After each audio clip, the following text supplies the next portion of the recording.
Par la permission d'Allah, alhamdulillah, il y a de plus en plus de personnes qui regardent mes vidéos.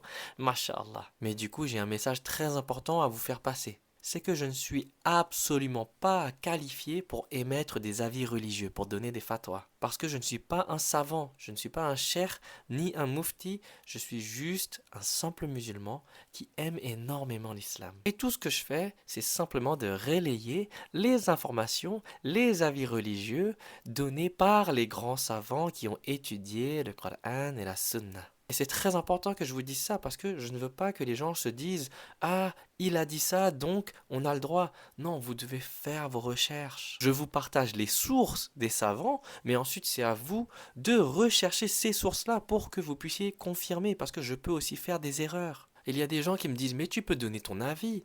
Non, je peux pas et je ne veux pas. En islam, on ne parle pas en son nom lorsqu'il s'agit de religion. On ne doit pas penser mieux savoir qu'Allah.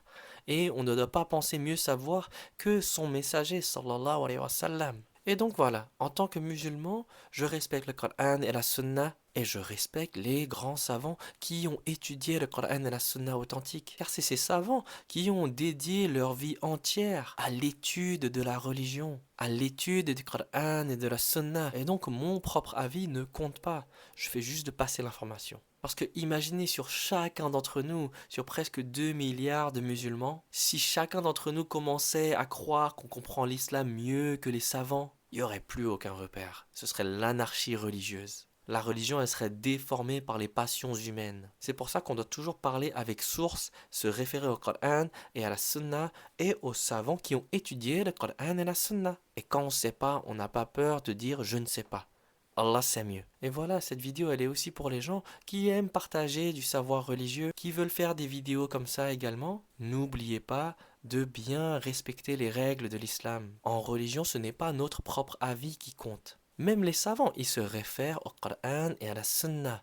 Et c'est ce qu'on doit faire également. Ce qui compte, c'est ce que Allah a révélé et ce que le prophète Mohammed sallallahu alayhi wa sallam a enseigné. Parce que ce qu'il a enseigné, c'était des ordres d'Allah. Et donc voilà, lorsqu'on fait des vidéos, il ne faut pas du tout qu'on tombe dans l'orgueil. Il ne faut pas qu'on parle de la religion sans science parce qu'on prend un énorme risque si on fait ça. On peut entraîner les gens dans l'erreur et on sera responsable de chaque déviation causée par notre parole. C'est pour ça qu'on fait très attention. Et lorsque vous regardez mes vidéos, souvenez-vous que je ne suis pas un savant, je ne le suis pas, je suis juste un simple musulman. Donc il faut que vous allez faire vos recherches et que vous référez auprès des savants qui ont étudié le Coran et la Sunna toute leur vie. Et donc voilà, je vais me répéter une dernière fois, mon rôle et le rôle des gens comme moi qui font des vidéos sur l'islam, sans être des muftis, sans être des savants. Notre rôle, ce n'est pas d'innover, de faire nos propres déductions. Notre rôle est très simple. On transmet fidèlement le Coran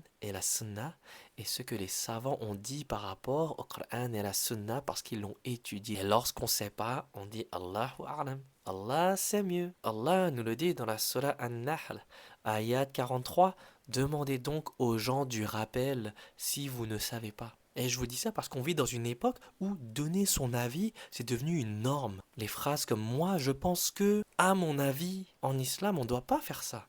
Parce que sinon, ça voudrait dire qu'on pense mieux que les autres. Mieux que les autres qui ont passé toute leur vie à étudier le Coran et la Sunna authentique. Voilà, j'espère que c'est clair et j'espère pouvoir continuer à faire des partages bienveillants sur l'islam, partager mon amour pour l'islam, tout en respectant le Coran et la Sunna et les grands savants qui les ont étudiés. Et qu'Allah nous facilite la compréhension de l'islam authentique. Qu'Allah nous protège de l'orgueil.